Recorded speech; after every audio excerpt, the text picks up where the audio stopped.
Good morning friends, मैं हूं संतोष कुमार। स्वागत करता हूं आप सभी का रेनबो 2.0 के आज 29 जनवरी के इस मॉर्निंग सेशन में। जैसा कि आप सब जानते हैं, हम लोगों ने हाल ही में 26 जनवरी को अपना 73rd रिपब्लिक डे सेलिब्रेट किया है। तो पहली बात तो रिपब्लिक डे का जो सेलिब्रेशन है, इस बार हम लोगों ने जो शुरुआत की थी, भारत सरकार ने इसकी जानकारी दी थी कि हर एक वर्ष इसकी शुरुआत 24 जनवरी को की जाती थी, लेकिन इस साल इसकी शुरुआत 23 जनवरी को की गई है, क्योंकि आप सब जानते हैं कि 23 जनवरी को पराक्रम दिवस के रूप में मनाया जाता है। पराक्रम दिवस के रूप में मनाया जाता है। पराक्रम दिवस के रूप में इसको मनाने की शुरुआत प्रधानमंत्री श्री नरेंद्र मोदी जी ने ही की थी। 23 जनवरी किसका बर्थडे है, आप सबको पता है कि सुभाष चंद्र बोस का बर्थडे है।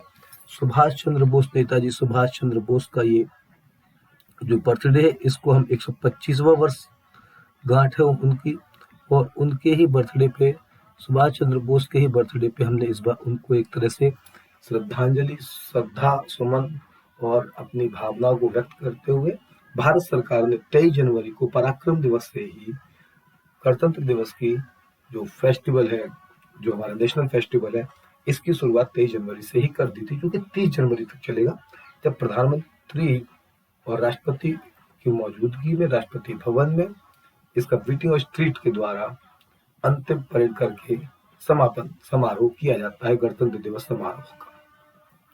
तो चलिए 73rd रिपब्लिक डे के बारे में आप तो सोच रहे होंगे कि ये इतना लेट सेशन क्यों हुआ। उसकी वजह है कि पिछले 2 दिन हमारा सेशन हो नहीं पाया, और 26 जनवरी जो इम्पोर्टेंट न्यूज है, जो आपके एग्जाम से इम्पोर्टेंट के लिए महत्वपूर्ण है, इससे परीक्षा क्वेश्चन पूछा जा सकता है, वो हम लोग लेकर के आ रहे हैं इस सेशन में, और सारा कलेक्शन आपको यहाँ पे देखने को मिलेगा।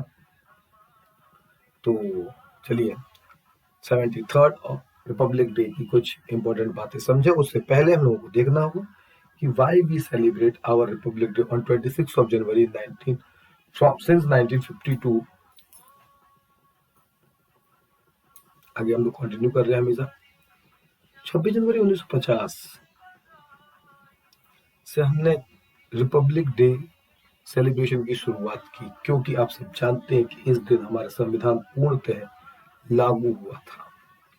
संविधान के बनने की जो प्रोसेस है, जो मेकिंग ऑफ द कॉन्स्टिट्यूशन है, वो लगभग 2 वर्ष 11 महीने 18 दिन चली थी। ब्रिटिश सरकार ने ये फैसला ले लिया था कि अब हिंदुस्तान को लंबे समय तक गुलाम बना के रख पाना पॉसिबल नहीं है।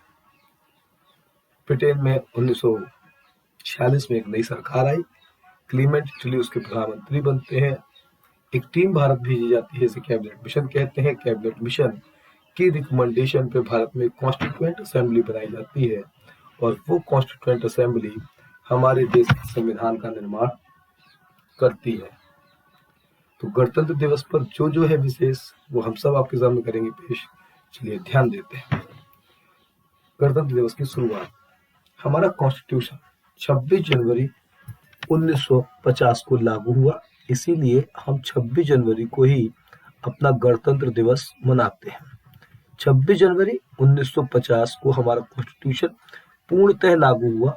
इसकी वजह यह है कि संविधान को बनाकर के हमारी कॉन्स्टिट्यूएंट असेंबली ने तैयार कर लिया था 26 नवंबर 1949 को।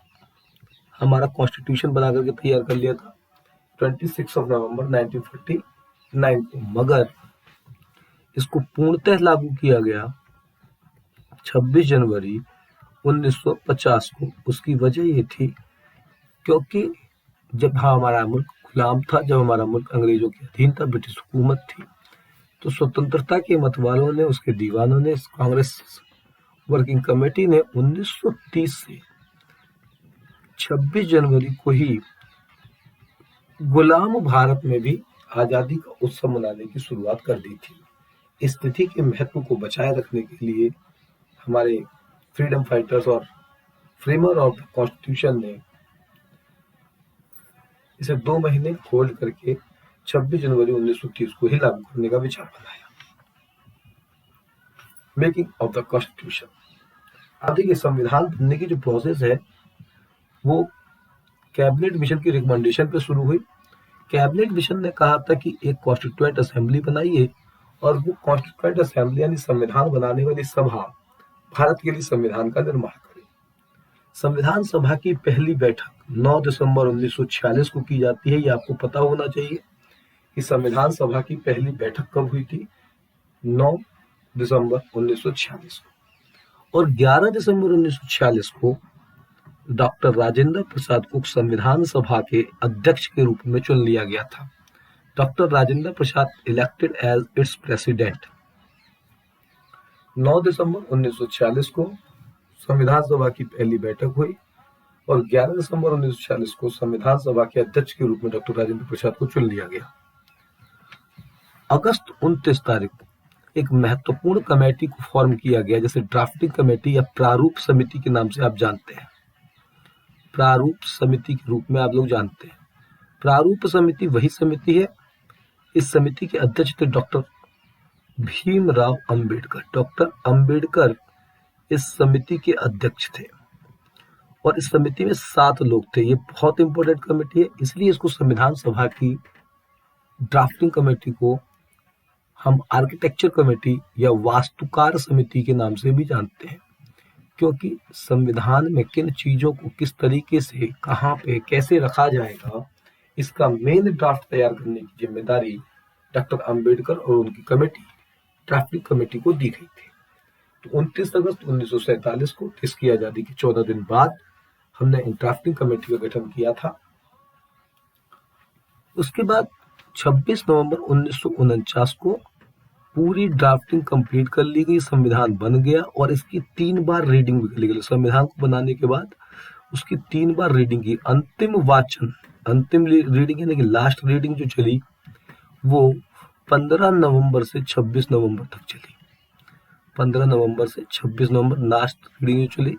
26 नवंबर 1949 को कॉन्स्टिट्यूशनल असेंबली ने इसे स्वीकार कर लिया और 24 जनवरी 1950 को संविधान सभा के 284 लोगों ने इस पर अपने हस्ताक्षर किए और फाइनली ये 2 वर्ष 11 महीने और 18 दिन में बनकर के तैयार। तो आपसे एग्जाम में पूछा जाएगा संविधान सभा की पहली बैठक कब हुई? 9 दिसंबर 1946 को। संविधान सभा में जिस दिन पहली बैठक हुई थी उस दिन मुस्लिम लीग नहीं आई थी, तो एक टेम्परेरी अध्यक्ष चुना था, जिनका नाम था डॉक्टर सच्चिदानंद सिन्हा। डॉक्टर सच्चिदानंद सिन्हा। तो डॉक्टर सच्चिदानंद सिन्हा को टेम्परेरी अध्यक्ष चुन लिया गया था, लेकिन ये टेम्परेरी चेयरमैन थे, इसलिए 2 दिन के बाद जब मुस्लिम लीग 11 दिसंबर की बैठक में आई तो उस दिन हमने परमानेंट चेयरपर्सन डॉक्टर राजेंद्र प्रसाद को चुना। डॉक्टर राजेंद्र प्रसाद ने संविधान सभा में कई सारी समितियों का गठन किया। उनमें सबसे महत्वपूर्ण समिति थी ड्राफ्टिंग कमेटी, जिसे हम संविधान सभा की वास्तुकार समिति यानी आर्किटेक्चर कमेटी कहते थे। संविधान की आर्किटेक्चर कमेटी किसे कहते हैं? तो आप कह देंगे कि ड्राफ्टिंग कमेटी, जिसके हेड कौन थे? डॉक्टर अम्बेडकर। ड्राफ्टिंग कमेटी में लोग कितने थे? 7। ये पूछा जाता है एग्जाम। संविधान सभा ने संविधान को कब अंगीकृत किया? संविधान को कब अंगीकृत किया? तो आप कह देंगे कि संविधान सभा ने संविधान को 26 नवंबर 1949 को अंगीकृत किया। इसकी कितनी बार रीडिंग हुई थी? आप बता देंगे 3 बार हुई थी। अंतिम वाचन 15 नवंबर से 26 नवंबर तक चला था और इसे पूर्णतः लागू किया गया 26 जनवरी 1950 को। 2 वर्ष 11 महीने और 18 दिन का वक्त लगा। चलिए, 26 जनवरी 1950 को हमने मनाया था अपना पहला गणतंत्र दिवस। India proclaim the sovereign democratic and Republic. ये उस समय के अखबार की एक झलक है जिसमें कहा गया है कि भारत ने अपने आप को गणतंत्र, संप्रभु और लोकतांत्रिक देश घोषित किया। इसमें आप देख रहे हैं कि जैसे आज की तारीख में राष्ट्रपति जी राष्ट्रपति भवन से निकलते हैं और एक बड़ी सी गाड़ी में बैठ करके, आजकल सुरक्षा का मामला बहुत ज्यादा होता है, उस जमाने में इतना नहीं होता था, तो घोड़े की बग्गी में जाया करते थे राष्ट्रपति जी। पहले रिपब्लिक डे पर जाते हुए डॉक्टर राजेंद्र प्रसाद की तस्वीर है। Rajendra Prasad sworn in as president। 26 जनवरी 1950 को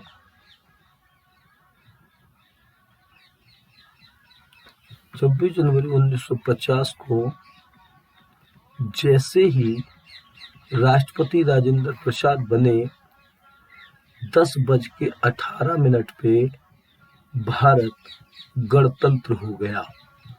10:18 पे भारत गणतंत्र घोषित कर दिया गया।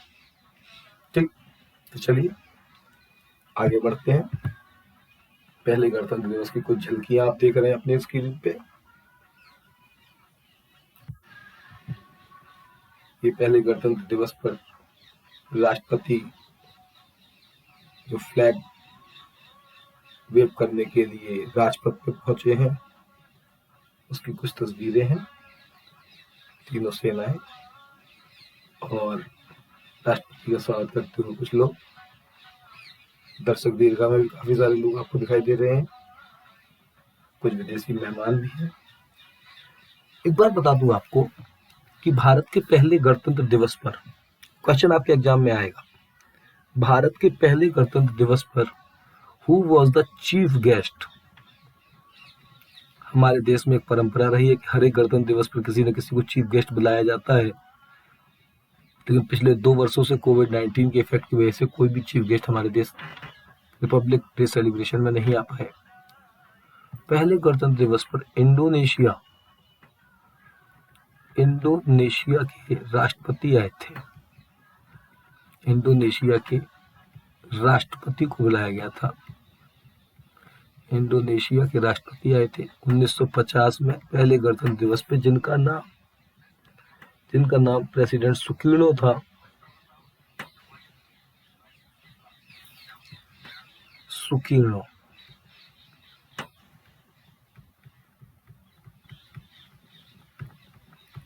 इंडोनेशिया के राष्ट्रपति 1950 के गणतंत्र दिवस समारोह में शामिल हुए थे। चलिए अब बात करते हैं 73rd रिपब्लिक डे, जो कि हमने 2022 में अभी हाल ही में मनाया, सेलिब्रेट किया है। तो 73वें गणतंत्र दिवस के विषय। 73वें गणतंत्र दिवस की शुरुआत प्रधानमंत्री के वॉर मेमोरियल जाकर के वहां 1947 के बाद से लेकर के अब तक जिन शहीदों ने अपना बलिदान दिया है, देश की रक्षा करते हुए अपना सर्वोत्तम बलिदान दिया है, देश उनका ऋणी रहेगा। देश की ओर से उनके प्रति कृतज्ञता, उनके प्रति सम्मान को व्यक्त करते हुए प्रधानमंत्री श्री नरेंद्र मोदी जी वॉर मेमोरियल पहुंचे। ये आप जानते हैं कि वॉर मेमोरियल जो है युद्ध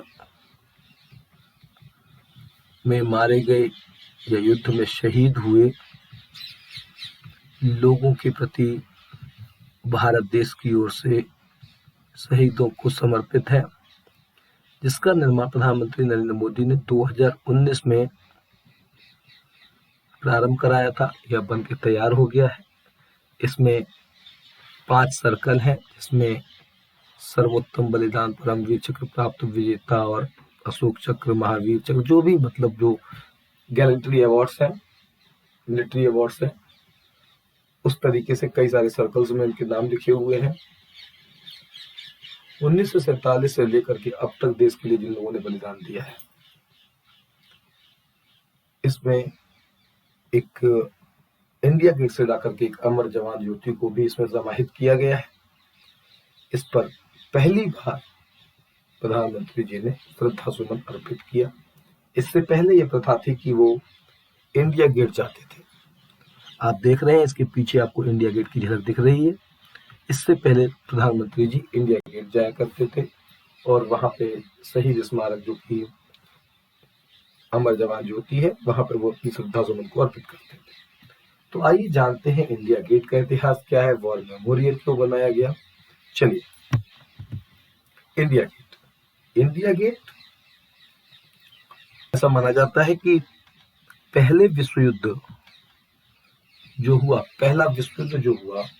उस विश्व युद्ध में भारतीय सैनिक का जो बलिदान हुआ उसे ब्रिटिश गवर्नमेंट के दौरान प्रथम विश्व युद्ध में मारे गए ब्रिटिश इंडियन सोल्जर्स को एक तरह से डेडिकेटेड है ये इंडिया गेट, जिसका निर्माण नई दिल्ली के निर्माण के साथ ही किया गया था। लुटियंस की दिल्ली आप कहते हैं इसे। लेकिन 1971 में जब बांग्लादेश के निर्माण के समय भारत ने बांग्लादेश की मदद की और पाकिस्तान से युद्ध जीता, तो 1971 में बांग्लादेश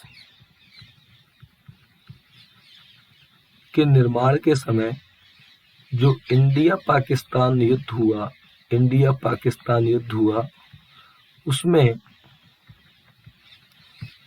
मारे गए शहीदों को श्रद्धांजलि देते हुए 1972 में तत्कालीन प्रधानमंत्री श्रीमती इंदिरा गांधी जी ने यहाँ एक चबूतरा, एक अमर जवान ज्योति की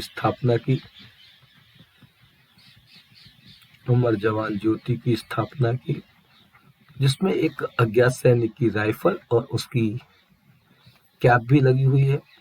और ये ज्योति हमेशा जलती रहती है। पहले ये एलपीजी गैस सिलेंडर से जलती थी, अब ये सीएनजी से जलती है।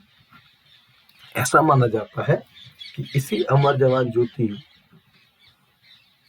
की एक लौ को ले जाकर के सिंबॉलिक, प्रतीकात्मक रूप से यहाँ पे वॉर मेमोरियल में समाहित कर दिया गया है।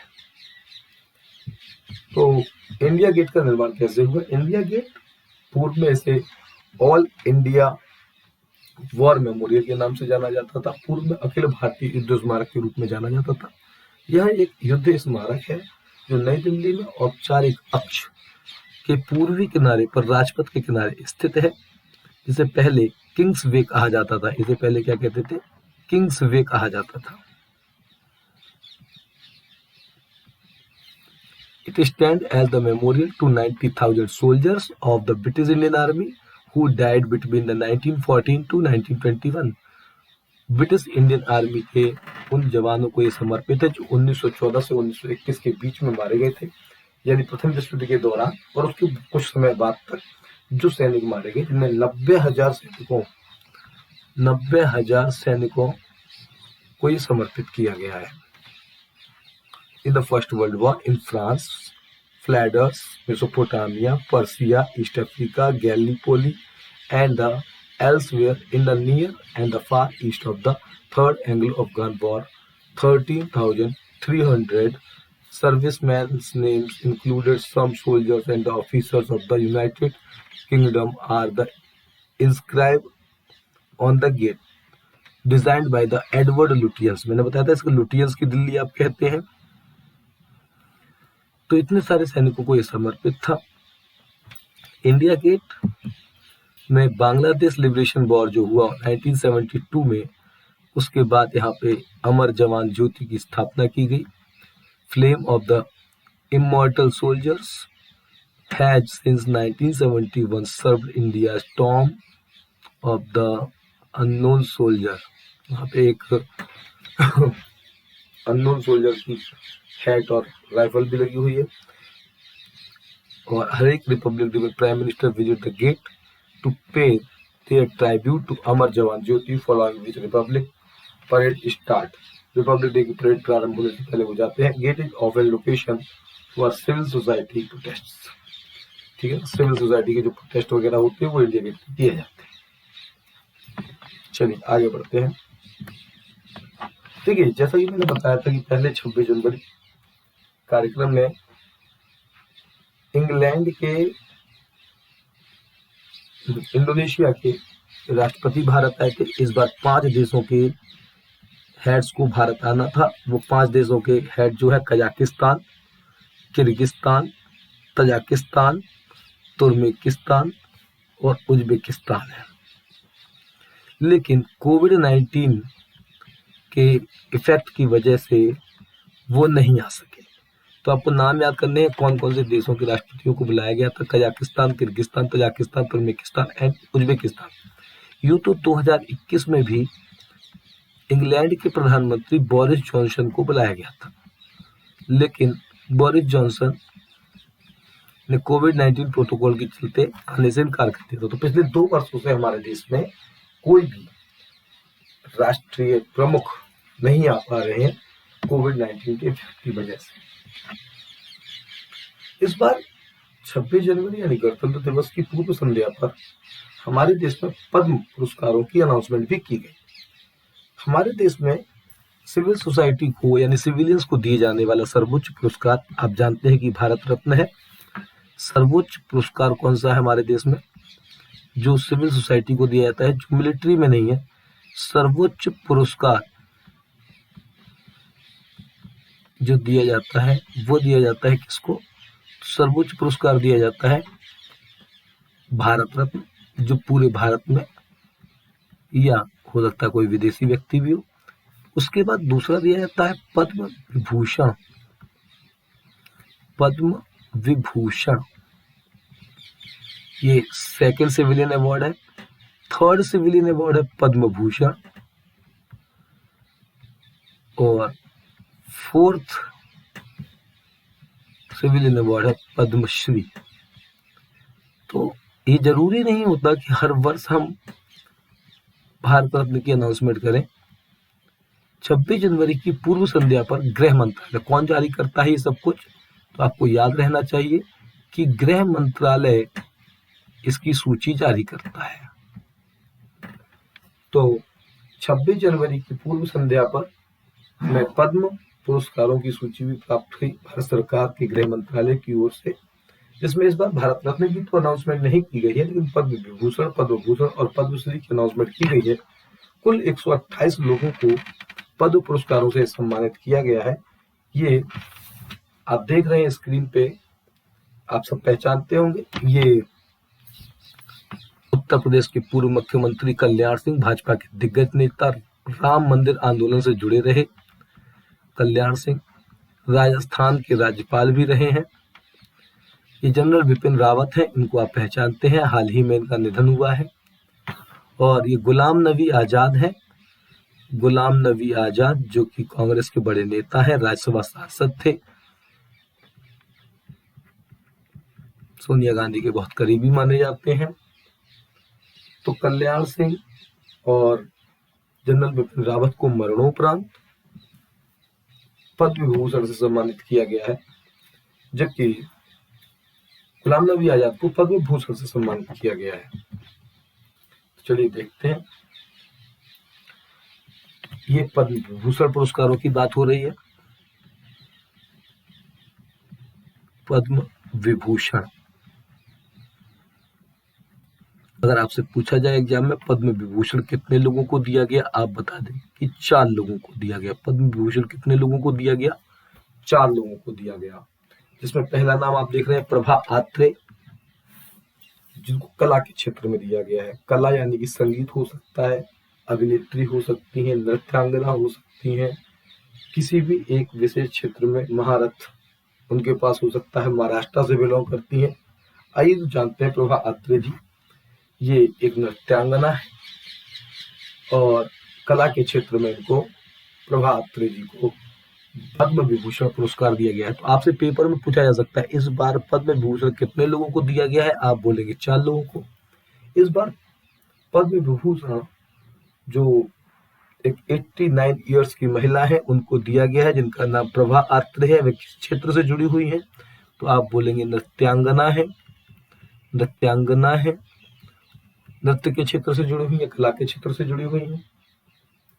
प्रभा आत्रे जी के बाद हम बात करते हैं गीता प्रेस गोरखपुर का, आपने नाम सुना होगा। धार्मिक पुस्तकें यहाँ से प्रकाशित की जाती हैं, जिसके संस्थापक थे श्री राधे श्याम खेमका। राधे श्याम खेमका, श्री राधे श्याम खेमका जी को भी मरणोपरांत, इनको मरणोपरांत मिला है लिटरेचर और एजुकेशन के फील्ड में, यानी कि साहित्य एवं शिक्षा के क्षेत्र में, साहित्य एवं शिक्षा के क्षेत्र में ये पुरस्कार मिला है राधे श्याम खेमका जी को। जनरल बिपिन रावत, जनरल विपिन रावत को आप जानते हैं, उत्तराखंड से आते थे, भारत के पहले CDS बने, चीफ ऑफ डिफेंस स्टाफ, और पद पे रहते हुए रक्षा आर्मी चीफ भी रह चुके हैं। पद पे रहते हुए, CDS पद पे रहते हुए अभी हाल ही में एक विमान दुर्घटना में, हेलीकॉप्टर क्रैश में इनका निधन हो गया। CDS रावत उत्तराखंड के, तो मरणोपरांत इनको भी पद्म विभूषण दिया गया है। श्री कल्याण सिंह पब्लिक अफेयर राजनीति में थे, राजस्थान के राज्यपाल रह चुके थे और उत्तर प्रदेश के पूर्व मुख्यमंत्री रह चुके हैं, राम मंदिर आंदोलन से जुड़े रहे। नीरज चोपड़ा पद्मश्री से सम्मानित किए गए हैं। पद्म भूषण पुरस्कारों की सूची यहाँ पे देखते हैं। पद्म भूषण कितने लोगों को दिया गया है, तो आप बता देंगे। पद्म भूषण 7 लोगों को दिया गया है, जिनमें कुछ महत्वपूर्ण नाम है। गुलाम नबी आजाद, राजनीति से जुड़े हुए कांग्रेस के बड़े नेता हैं, राज्यसभा सांसद रह चुके हैं, जम्मू कश्मीर से आते हैं। उसके बाद जो बड़े नाम हैं, एक बुद्धदेव भट्टाचार्य हैं, पश्चिम बंगाल के मुख्यमंत्री रह चुके हैं। श्री नटराजन चंद्रशेखर, कृष्णा एल्ला एंड सुचिता एल्ला, ये दोनों ट्रेड एंड इंडस्ट्री से हैं। व्यापार जगत के लोगों को भी शामिल किया गया है। श्री राजीव महर्षि, ये सिविल सर्विसेज के क्षेत्र से हैं। आपको पता है कि राजीव महर्षि जो है वो भारत के CAG रह चुके हैं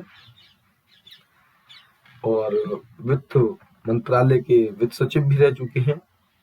सत्या नडेला हैं, सत्या नडेला जो कि माइक्रोसॉफ्ट के CEO हैं, ट्रेड एंड इंडस्ट्री भारतीय हैं। साइरस पूनावाला जो हमारे यहाँ वैक्सीन, कोविड वैक्सीन बनाने के लिए, कोविड वैक्सीन के जो इंडस्ट्रियलिस्ट हैं उनको भी सम्मानित किया गया है यहाँ पे। सत्या नडेला है। आपने एक नाम और सुना होगा, जो सुंदर पिचाई है, उनको भी पद्मश्री से सम्मानित किया गया है। तो कुल मिलाकर के 17 लोगों को पद्म भूषण और 4 लोगों को पद्म विभूषण से सम्मानित किया गया। कुल 107 लोग और हैं जिन्हें पद्मश्री पुरस्कार दिए गए। पद्मश्री पुरस्कारों से 107 लोगों को सम्मानित किया गया है, जिसमें नीरज चोपड़ा है, सुंदर पिचाई है।